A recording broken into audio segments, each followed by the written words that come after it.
Joana Gomes é hoje nossa convidada nesta conversa aqui, a palavra de cientista pertence-lhe. Bem-vinda, Joana, aqui à nossa conversa. E antes de mais, como às vezes deixo esta parte da conversa para o fim, mas agora vou começar pelo princípio, porque normalmente quando convido um investigador, uma investigadora para a conversa, ela está aqui em representação de uma equipa. Se calhar começamos por aí. Não sei se é o seu caso, mas suponho que sim, não é? De algum modo está aqui a falar por uma outra equipa. Quer-nos apresentar esta equipa? Antes de mais, integrá-la aí na vossa instituição, por exemplo, começando por aí. Claro. Antes de mais, queria agradecer este convite para estar aqui neste podcast e realmente representar toda uma equipa multidisciplinar do I3S, que teve como base este estudo, não é? No fundo, esta estratégia inovadora, que vamos falar já um bocadinho Exato. a seguir, resulta de largos anos de investigação realizada pelo nosso grupo, Glicobiologia no Cancro, um grupo do I3S liderado pelo professor Celso Reis, e que se tem focado na compreensão dos mecanismos moleculares que medeiam a produção dos glicanos, que já vamos falar mais à frente, e tem como base, no fundo, o desenvolvimento de novas estratégias, tanto de diagnóstico como terapêuticas. E este projeto tem não só como base este conhecimento deste grupo, mas também, como lhe falava, este ambiente multidisciplinar que temos no I3S e que levou, no fundo, ao estabelecimento de um projeto de investigação em colaboração com outro grupo, um grupo com pessoas com bastante conhecimento na área da nanomedicina, que é liderado pelo professor Bruno Sarmento, e que, no fundo, permitiu, no âmbito de um doutoramento que foi recentemente terminado no ICBAS, feito pela aluna Francisca Diniz, estabelecer este projeto de colaboração e este modelo que vamos falar mais à frente. Vamos falar muito também aqui de nanopartículas e talvez fosse, que é na ciência mais moderna, é uma das grandes descobertas, das grandes inovações aplicada em muitos campos. Vamos esclarecer um bocadinho esse conceito, que ideia é esta destas nanopartículas fascinantes, o que é que são. De outras conversas tenho uma ideia simplista, ou simplificando demasiado as coisas, não vamos propriamente falar de um fármaco, vamos falar de uma forma de os transportar. Exatamente. Então, voltando um bocadinho atrás, acho que Sim. se calhar conseguimos explicar um bocadinho melhor esta nanopartícula. O nosso grupo, como eu estava a dizer, estuda, sabe que a superfície, e toda a gente sabe que a superfície das células é revestida por umas estruturas que nós denominamos glicanos e que eu falei há pouco, mas que também são muito conhecidas como açúcares. No fundo são carboidratos, são açúcares que revestem as nossas células epiteliais, as células do nosso corpo. E os estudos que nós desenvolvemos permitiram identificar açúcares que são específicos das células do cancro, as células tumorais, e que não estão presentes nas células normais. E, no fundo, foi tendo em conta este conhecimento que se desenvolveu esta molécula, esta nanopartícula, em colaboração com o professor Bruno Sarmento, permitindo, então, libertar drogas de forma controlada, que encapsulávamos, mas também, no fundo, chegar ao alvo que é a célula tumoral. Ao alvo, exato. E não aquela abordagem de injetar ou, enfim, lançar drogas para o organismo e esperar que algumas dessas drogas cheguem aos sítios, às células. Portanto, exato, estamos ali. Fundo, sim. É isso.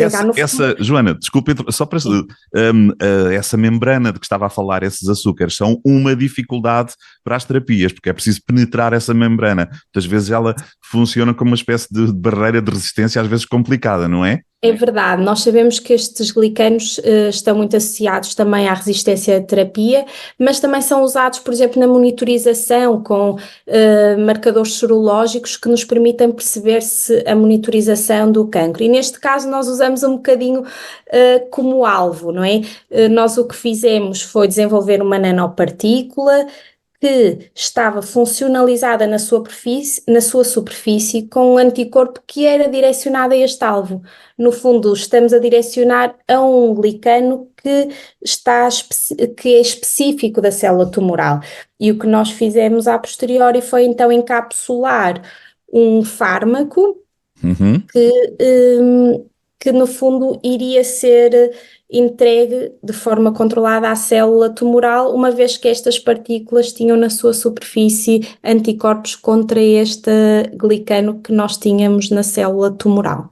Embora haja o conceito global de nanopartícula, mas cada nanopartícula é única, ou seja, não há propriamente um modelo padrão que depois cada equipa de investigação adapta.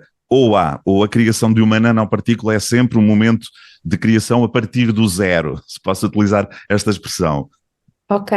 Esta nanopartícula, na verdade, a sua composição foi utilizado polímeros que são utilizados no desenvolvimento desta nanopartícula, que são polímeros que já estão aprovados, no fundo, porque têm essa vantagem de já estarem aprovados. E aqui o que a inovação é realmente decorar esta nanopartícula com um glicano que identificamos, com anticorpos contra esse glicano, na verdade, não com o glicano, mas com anticorpos que vão contra esse glicano, para fazer, para a libertação das drogas. Por isso as nanopartículas, a composição no fundo destas nanopartículas, poliméricas neste caso, são com um polímero já descrito e que sabemos bem as suas características. Obviamente adicionamos outros copolímeros que teriam algumas vantagens imunogénicas e também permitindo prolongar o seu tempo de circulação na corrente sanguínea.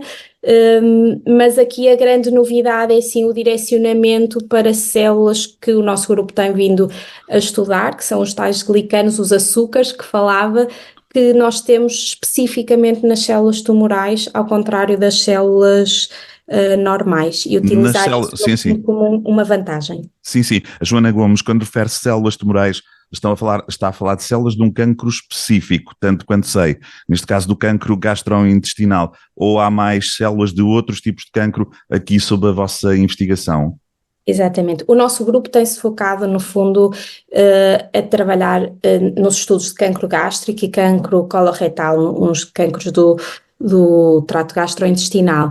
E porquê? Porque são realmente cancros que têm elevada incidência, não é? Sabemos que cancro gástrico é o quinto mais incidente e o coloretal o terceiro mais incidente, e quando falamos a nível de mortalidade estamos a falar do quarto mais mortal para o cancro gástrico e do segundo mais mortal para o coloretal. Obviamente temos o cancro do pulmão e o cancro da mama e próstata no homem, na mulher e no homem, que são muito incidentes, mas aqui estamos a falar de cancros muito importantes a nível mundial. E por isso, no fundo, são o nosso modelo de estudo, o que não quer dizer que não haja aplicação deste sistema para outros tipos de cancro. Porque, era essa a minha questão seguinte. Exatamente. Aquilo que poderão aprender e poderão conseguir realizar com estas células do cancro gastrointestinal poderá ser aplicável nas células de outro tipo de cancros, não é? Porque aqui a novidade é realmente utilizar este glicano, e nós sabemos que este glicano tem vários tipos de cancro, exatamente. Nós usamos o cancro gástrico como modelo, porque realmente expressa cerca de 80% desta molécula, deste açúcar, e seria um bom modelo de estudo. Nós iniciamos, obviamente, estudos em células, tanto de forma estática como em fluxo, que nos permitia perceber um bocadinho melhor como é que funcionaria esta especificidade desta nanopartícula. Os resultados foram realmente muito promissores. Nós vimos uma especificidade destas nanopartículas apenas para as células que tinham este glicano. Por isso, quando nós adicionávamos estas nanopartículas, elas procuravam as células que tinham este glicano e não as células que não tinham. No fundo, a distinção entre aquilo que pretendemos que tenha no tumor, que tem este glicano, e as células normais que não têm.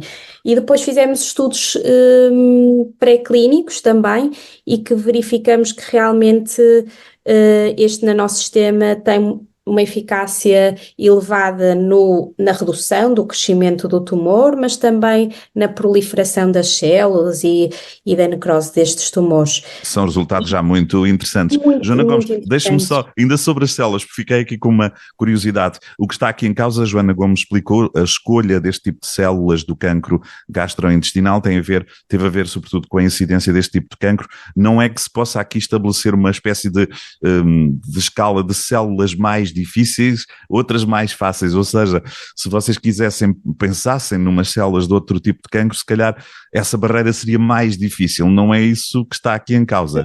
Ou é não também? necessariamente. Não necessariamente. Aqui, no fundo, o modelo ideal é o modelo que expressa este glicano. E, neste caso, nós estudamos o cancro gástrico e cancro coloretal, mas sabemos que este glicano é altamente expresso em mama, ovário, pâncreas, por isso seriam ótimos modelos e serão necessariamente modelos para validar este sistema também no futuro. Muito bem. Só uma outra nota, porque sublinhar aqui, a Joana Gomes há pouco falou, quando nos estava a explicar nos polímeros que estão a utilizar, de outros componentes que utilizaram, que já estavam aprovados. O aprovados aí quer dizer o quê? É da perspectiva de serem eficazes naquele transporte que vocês querem para as células, ou do ponto de vista de riscos que esses polímeros possam trazer?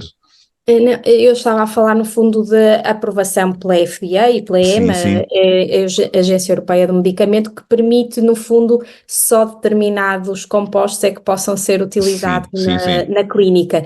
E isso, obviamente, quando falamos em investigação de translação, é importante utilizar compostos que possam ser depois validados numa fase posterior em ensaios clínicos. Exato. E por isso temos sempre esse cuidado de utilizar polímeros que tenham já alguma validação. Se não for possível, que muitas vezes não é possível, terá que passar então por toda uma aprovação da Food and Drug Administration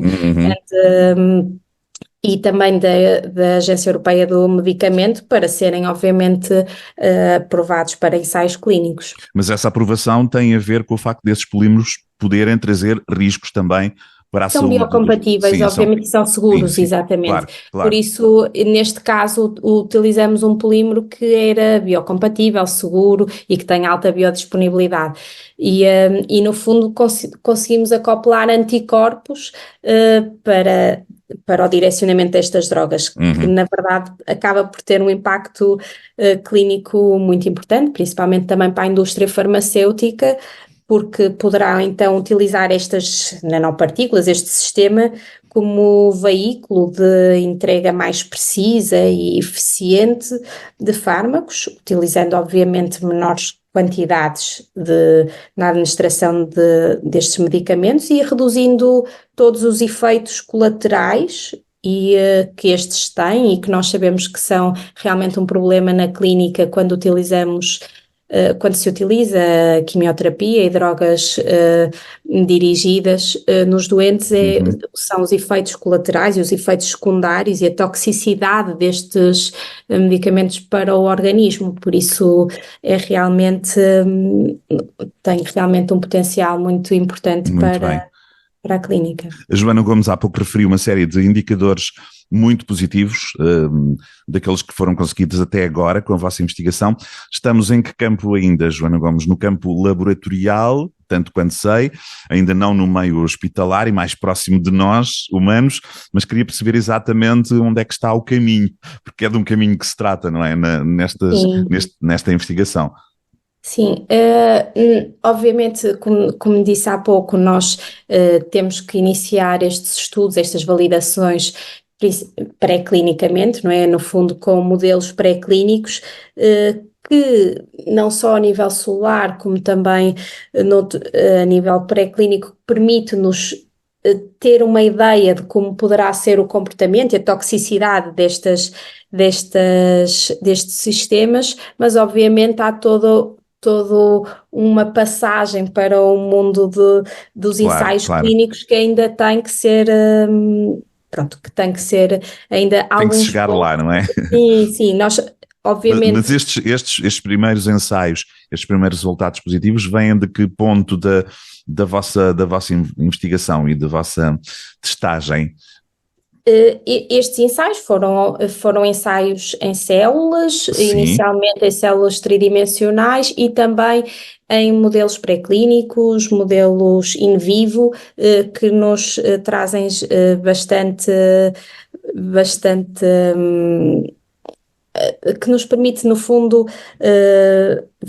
verificar que realmente há uma eficiência destas nanopartículas que não são tóxicas, que realmente o fármaco é entregue de forma direcionada. Sim, sim. Pronto. E nesta fase aquilo que apesar de termos obviamente toda a propriedade intelectual da composição deste nanossistema e os métodos de síntese que estão envolvidos, garantidos protegidos, no fundo, pela Universidade do Porto, pelo I3S, e agora é importante também fazer toda a humanização deste anticorpo que temos na superfície destas nanopartículas para iniciar, então, no fundo, traduzir este protótipo que foi feito em laboratório para ensaios clínicos, não é? Que houve o objetivo. Sim, houve algum trabalho também sobre o fármaco que é transportado para estas células? Há aqui alguma novidade também? Ou vocês estão a trabalhar com fármacos que já são conhecidos, que já estão testados, que já têm resultados? Neste caso, o fármaco que foi usado é um fármaco conhecido que em alguns ensaios clínicos falhou devido à sua toxicidade, e isso para nós é importante, porque no fundo este nanossistema vai permitir utilizar fármacos que têm bastante potencial, mas falham nos ensaios clínicos pela sua toxicidade Ou na seja, verdade, a destruição que provocam noutras células. Exatamente.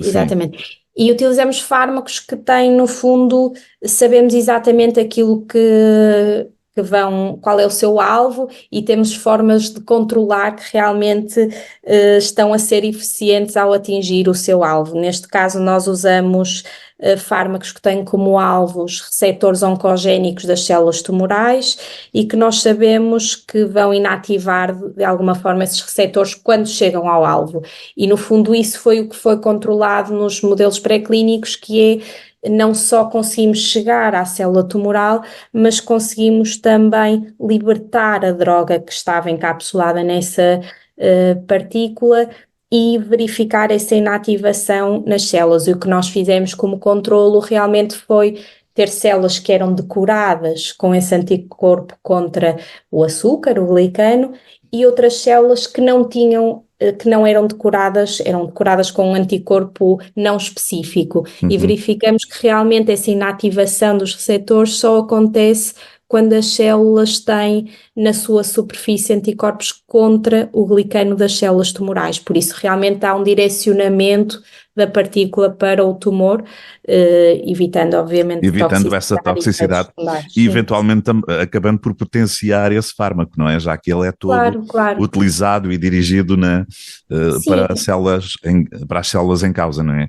Não só utilizar fármacos que estão aprovados e que são utilizados no dia-a-dia na clínica, mas que em alguns pacientes têm realmente efeitos colaterais indesejáveis, mas também utilizar fármacos que a indústria farmacêutica por algum motivo não conseguiu colocar no mercado devido à sua toxicidade, e poder fazer ensaios clínicos utilizando estes sistemas de entrega das drogas de forma controlada, no fundo.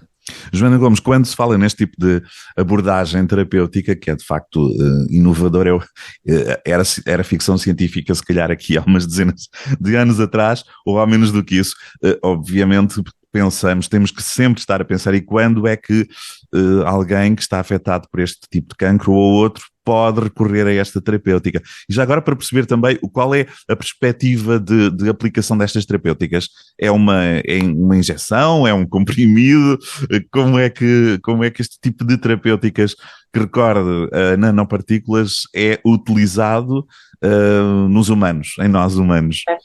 Obviamente, o nosso grupo não está especializado no desenvolvimento Claro. destes nanossistemas, isso está a ser feito em colaboração com o professor Bruno Sarmento, mas estas nanopartículas, depende obviamente da nanopartícula, pode ser administrado de forma oral ou de forma sistémica. Neste caso, estas em específico, nos modelos pré-clínicos, foi introduzido de forma sistémica, no fundo, não foi feita a administração oral nestes modelos pré-clínicos. Obviamente, porque uma vez que são decoradas, ao passarem no nosso estômago com a acidez toda que aí Sim. que aí temos, também seria um motivo. É uma zona de grande dificuldade. Exatamente, por isso, obviamente, vemos no fundo uma aplicação deste sistema utilizando a forma sistémica e não propriamente forma oral, mas obviamente há imensas partículas que são usadas oralmente com outras composições, e o I3S tem feito imensos estudos nessa área, e estudos muito importantes e relevantes, utilizando diferentes composições de nanopartículas. Muito bem. Lembremos de novo a estudante, investigadora já, Francisca Diniz, não é? Foi num trabalho de doutoramento dela do Instituto de Ciências Biomédicas Abel Salazar, ou melhor, foi aí concretizada esta estratégia, para já com excelentes resultados, com o I3S e o grupo que a Joana acabou de referir, liderado pelo Bruno Sarmento, pelo investigador. Qual é o ponto de esperança ou de perspectiva, se é que isso é possível, ou vocês já têm no vosso calendário nesta altura, de vir o passo seguinte, ou seja, o passo mais próximo de utilização em humanos e da terapêutica desta técnica estar suficientemente solidificada para se avançar para o combate em quem sofre de cancro, quem tem cancro, e espera sempre por estes vossos trabalhos que estão do lado da investigação. É difícil nesta altura ainda estabelecer essa data no calendário? É sempre bastante difícil. Obviamente, a investigação em Portugal tem dado grandes passos na ajuda para tentar perceber como as melhores estratégias de diagnóstico, melhores estratégias de terapêuticas, e este é mais um pequeno passo nesse caminho.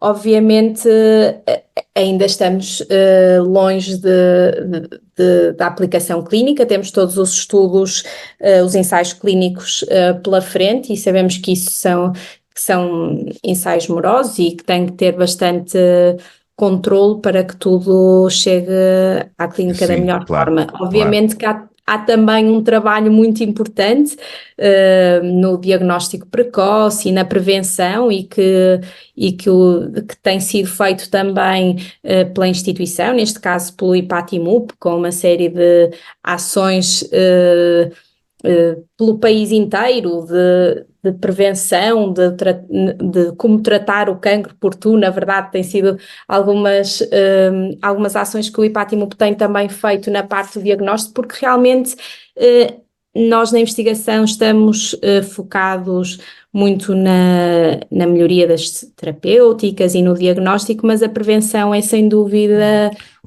fundamental. O fator base, exatamente. E acho que este diagnóstico tem sido feito um esforço também a nível nacional no diagnóstico, e há muitos países que já têm até implementados rastreios de toda a população em diferentes tipos de cancro. Nós em alguns também já temos implementados, mas a investigação é sempre mais um passo neste caminho que nós sabemos que é um longo a percorrer ainda. Muito bem. Só para terminarmos, Joana Gomes, estes trabalhos de investigação, de grupos de investigação, são para serem mostrados o mais possível, até para os vossos pares, não são segredos, vocês fecham a sete chaves, nada disso. Aconteceu com este, para já, não é? A publicação na revista internacional Acta Biomaterialia, isto é uma designação, mais ou menos, disse mais ou menos bem. Sim. Pronto. Sim. Suponho, não tenho aqui dados, que é uma revista revista desta área, uma revista de especialidade. Sim. Esta publicação é sempre,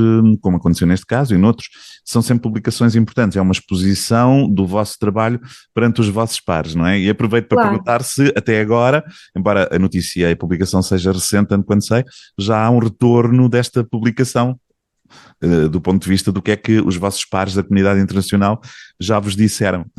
Claro, obviamente estes estudos são protegidos e depois apresentados a pares e discutidos em ambientes internacionais, e realmente tem sido muito bem aceito, e prevemos que haja um follow-up deste trabalho, e que continuemos a conseguir realmente os passos seguintes. A parte da translação para a clínica é, sem dúvida, passar este protótipo para ensaios clínicos o ponto seguinte, e que temos realmente esta possibilidade, no fundo, com o I3S e neste ambiente multidisciplinar em que estamos, ter também a colaboração dos clínicos das diferentes instituições da cidade do Porto, tanto o Hospital de São João, o IPO, como o Hospital de Santo António, têm colaborado com a investigação no nosso instituto, e realmente isso é uma mais-valia na tentativa de aplicar estes produtos e, no fundo, tentar validar estas novas descobertas da ciência na clínica, e fazer a translação que tão importante é na investigação científica. Muito bem. Joana Gomes, obrigado por nos explicar o trabalho importante de que falámos aqui, neste combate que parece que até ver é um combate sem fim contra o cancro, mas enfim, já muitas vitórias foram conseguidas, não é? E outras hão de vir. Cada vez os cientistas estão melhor apetrechados para perceber esta doença e saber que armas cada vez mais eficazes são necessárias e vão sendo construídas para o combater. Obrigado, Joana Gomes. Obrigada, eu é que agradeço muito.